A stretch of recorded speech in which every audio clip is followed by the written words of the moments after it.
నమస్తే అన్న అందరికీ నమస్కారం.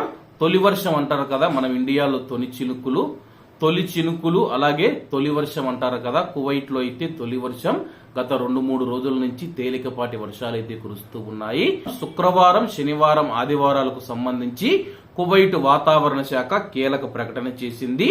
శుక్రవారం రోజు కువైట్ దేశవ్యాప్తంగా వాతావరణం మధ్యస్థంగా ఉంటుందని చెప్పేసి, అలాగే వాయువ్యం నుంచి గాలులు తేలికపాటి నుంచి మోస్తారు వేగంతో గంటకు 8 నుంచి 28 కిలోమీటర్ల వేగంతో గాలులు వీస్తాయని చెప్పి, అలాగే శుక్రవారం ఉష్ణోగ్రతలు 25 నుంచి 28 డిగ్రీల సెల్సియస్ మధ్య గరిష్ట ఉష్ణోగ్రతలు నమోదయ్యే అవకాశం ఉందని చెప్పి వాతావరణ శాస్త్రవేత్త ఆల్ కరావీ గారు తెలిపారు.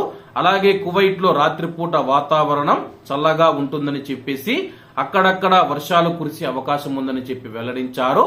అలాగే రేపు శనివారం వాతావరణానికి సంబంధించి ఆల్ కరావీ గారు మాట్లాడుతూ, ఆకాశం పాక్షికంగా మేఘావృతమై అక్కడక్కడ వర్షాలు కురిసే అవకాశం ఉందని చెప్పి, కొన్ని ప్రాంతాలలో కొన్నిసార్లు ఉరుములతో కూడిన భారీ వర్షం కురిసే అవకాశం ఉందని చెప్పి, అలాగే శనివారం రోజు ఉష్ణోగ్రతలు గరిష్టంగా 19 నుంచి 23 డిగ్రీల సెల్సియస్ మధ్య ఉండవచ్చని చెప్పి ఆయన తెలిపారు.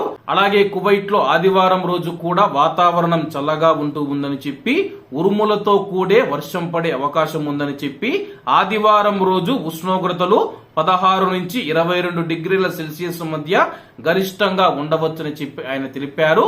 ప్రస్తుతం మీ యొక్క ప్రాంతాలలో వర్షం పడుతూ ఉందా లేదా అని చెప్పేసి కామెంట్ రూపంలో తెలియజేయండి అన్న. శుక్రవారం ఈ రోజు తేలికపాటి వర్షాలు పడితే, శనివారం మరియు ఆదివారం ఉరుములు మరియు మెరుపులతో కూడిన భారీ వర్షాలు కురిసే అవకాశం ఉందని చెప్పి వాతావరణ శాస్త్రవేత్తలు తెలుపుతూ ఉన్నారు.